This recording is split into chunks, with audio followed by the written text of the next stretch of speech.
There's no dispute that this area is LIM 345. The responsibility to service this area belongs to LIM 345. There's no dispute there. We just are talking about the temporary arrangements on services. It was another quiet day in Vuwani as the shutdown continued. The day before, residents here stand resolute on their demands. The protest is over as we follow the instruction by the president. The protest will be over. We need it. We need our children to go to school. Our fathers and mothers go to work.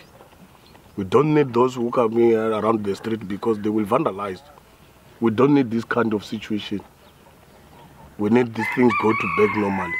But this government is taking us as we are for granted. It's a long time after the president have been announced.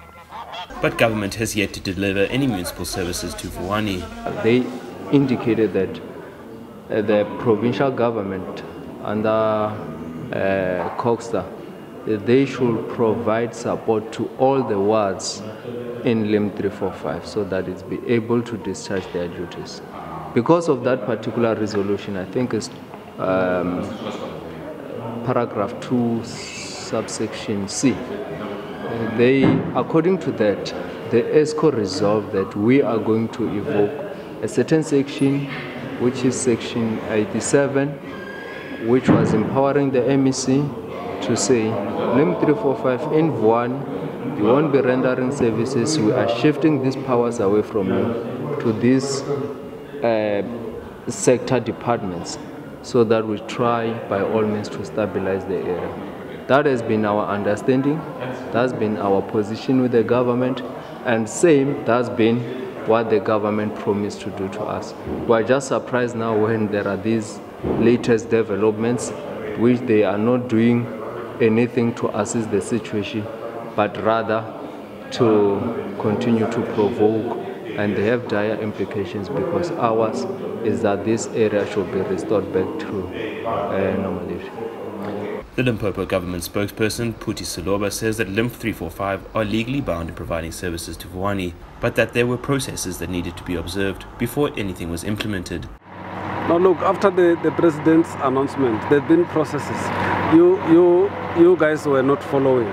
It's not that we were not communicating, because after almost all our meetings, the IMC meetings, we issued statements. We have records. Until the LIM 345 rejected that thing by the president. But remember, the president never issued an instruction. The president said, go and get ways and means to have a temporary measures that will ensure stability in the area. So then we had to look into the legislations. We had numerous sessions with our legal minds from Coxstar, because you'll remember in the province you will not have strong legal minds on those issues. We had to get colleagues from Pretoria who were part of the drafting of those things to say, interpret it for us. And they could advise us to say, this one, if you are taken to court, you want to win. This one, if you are taken to court, you want to win. You know, they gave us breakdowns until we realized that you only need negotiations. Under the current situations, you only need to win and persuade people. That is what we have done. It didn't take us a very long time, according to us, because subsequent to the president's pronouncement, after those behind the doors things, we took a resolution as the provincial executive. And that resolution was to instruct the MEC for Coxstar to start a process in terms of revoking certain sections. And those things, those sections, all of them emphasize consultation. While the shutdown will be lifted come end of this Friday, it will resume after the weekend until services begin.